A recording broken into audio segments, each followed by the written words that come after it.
내 분야나 우리 같이.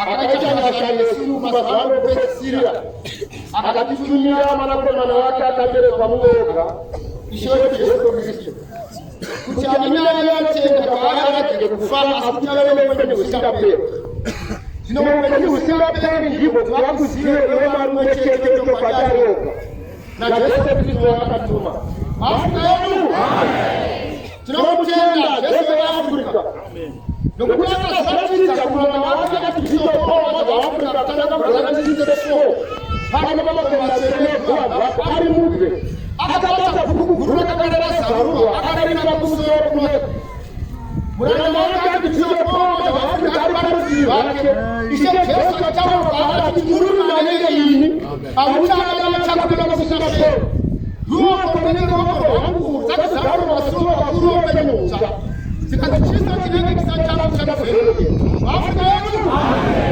no paka chifu kwa apostoli alafu kwa apostoli wa Yesu warume wakabila pasipoti tunataka kasibira wakamata kujenga wao wachini wale wakataka kupenda asili sawa kama hivyo chakula wale wale apostoli wa Yesu waongerenayo Afrika yetu amen wana matawali wana msoko na asiyenge wao kama ni kwa 1934 na kwa kwa sababu pasipoti sio kuziona na hizo kwani hawana tangira wakati usatoe pasipoti tutakaona kama nani siwezi kueleza tatizo ni asala kuenda na maji sasa kwa siwezi kueleza zikazifiri kwa sababu ya pasipoti yakakuona wote zaelewa kwa mwenyewe Afrika yetu ndio watu tunapata mwalimu alikuwa kujenga kuna matanwaria zinakuwa zote kama kwa kule kwa sababu pasipoti bakasisia wakatopia asisitaki Afrika forward yes atumotokelea tunaweza kaona Yoro wanacheza mbele tunao sabeti maruni mwele msopa. Yoro mwele kala kabila kwa siribale unaweza kuona kitu kidogo wakakuna. Chai.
Vai te chamar uma pessoa.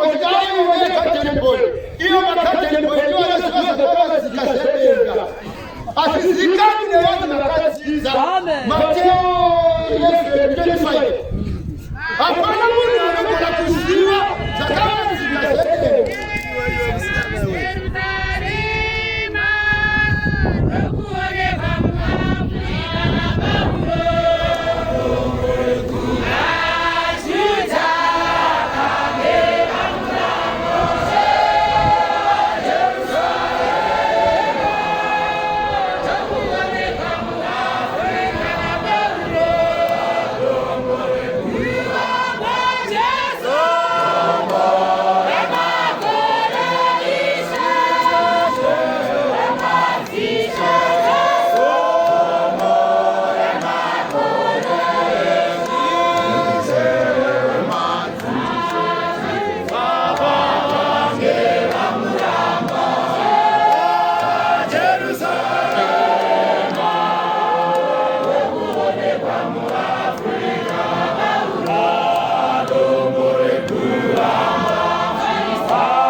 Kala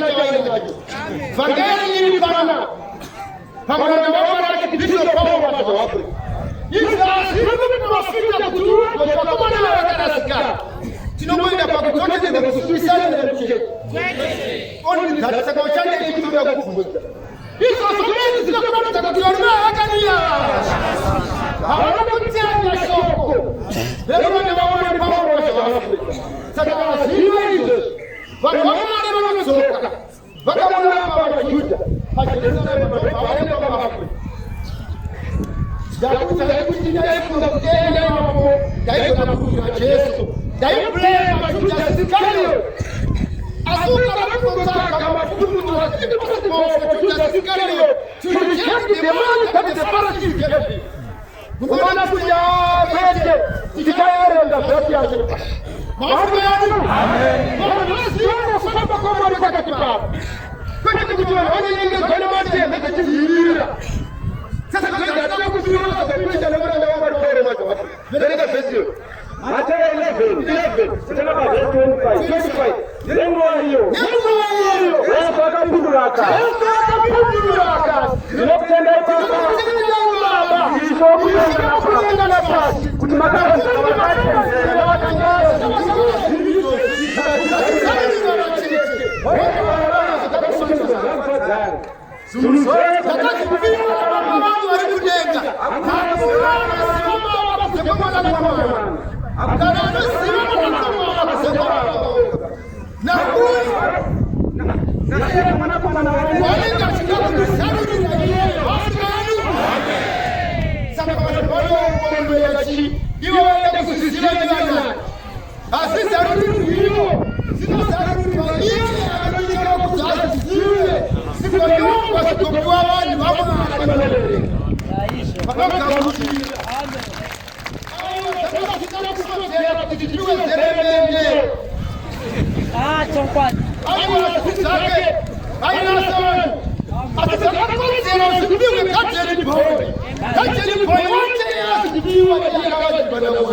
Matthew 26 verse 47.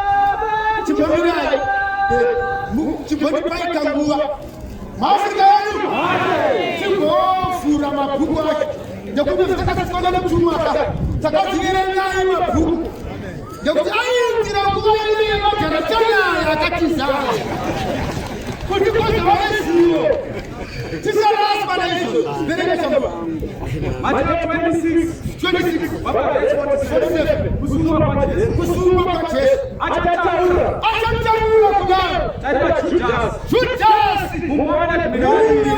kunya vaviri vakabata minondo netsvimbo takaimatirwa izvo zvinondo netsvimbo pavanakatikatira kana karikachidhoma kako kana basa nei eunakonaonifumavasaura mafuenu tine timuchechi nesimba vakatobva kuvapirisita vakuru navakuru vavanhu vavhakeri vakapiwa zvokuita mumakereko nemafundisi epiwa echiri chokupatigaro zino iye vakamadukira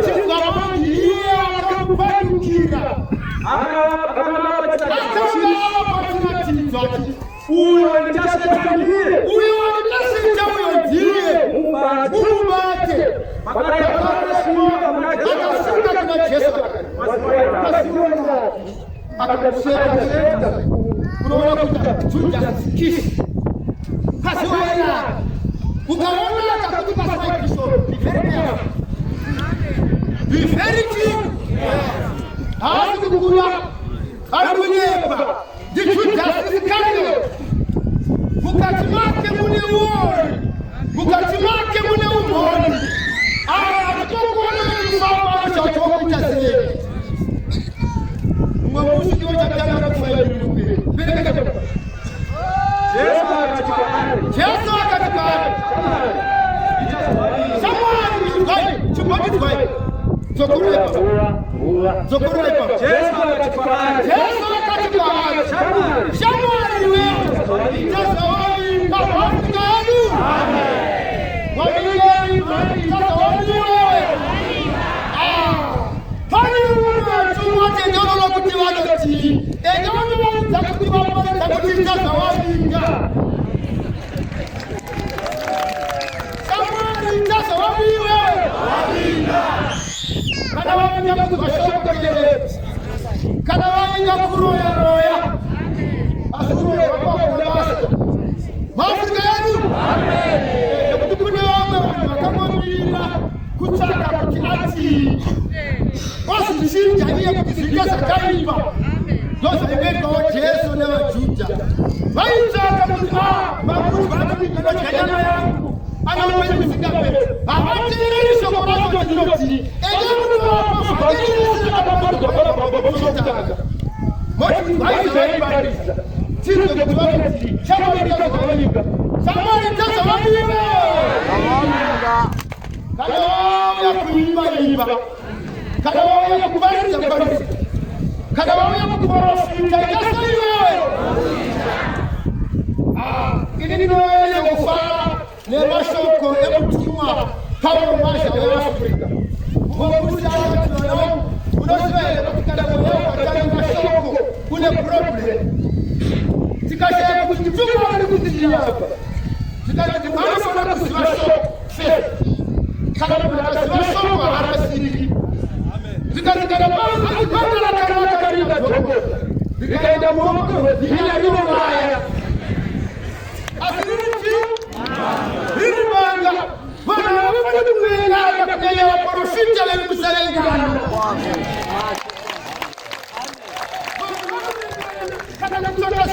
Sipata. Sasa Yesu anatini makatona shoko ndani ya mabudu. Kuporofika kuzikurura maka. Kana kupata sasa kuzikurura maka.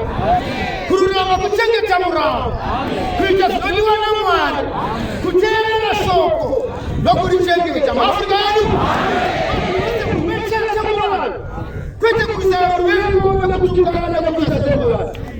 Iwa wafuwa lenu, ana kuporofika zakaka zete. Wakamona. Neko na una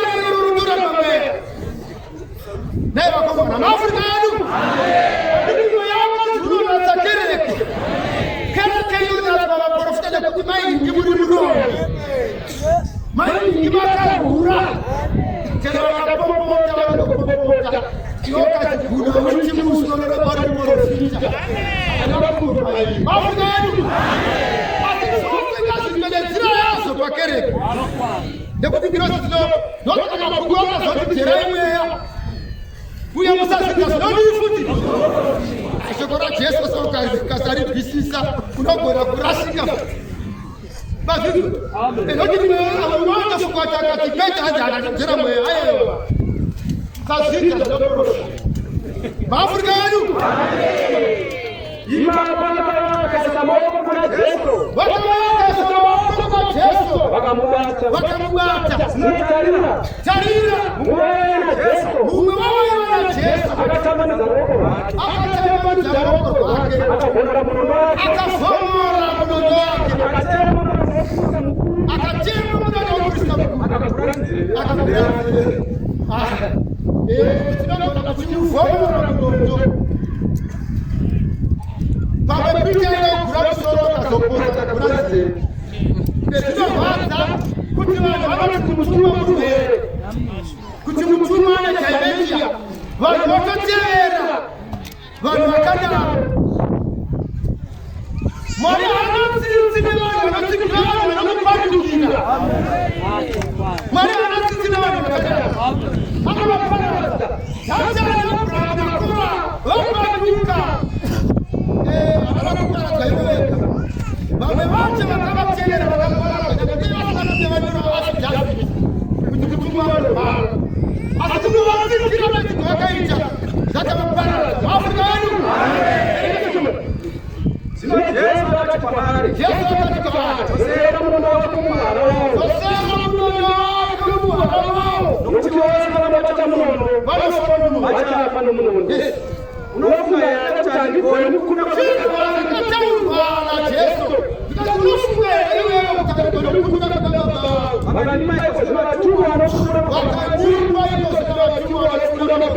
mukuru ane gumi naviri magwaro anobhedhira seiko kufamba Jesu magwaro yakaita kufamba magwaro ezoita seiko anoti zvinofanira kuitwa zvakadaro nenguva iyo Jesu akati vanhu vazhinji mabuda nemunondo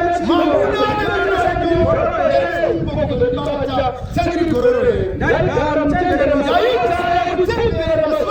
ndichidzidzisa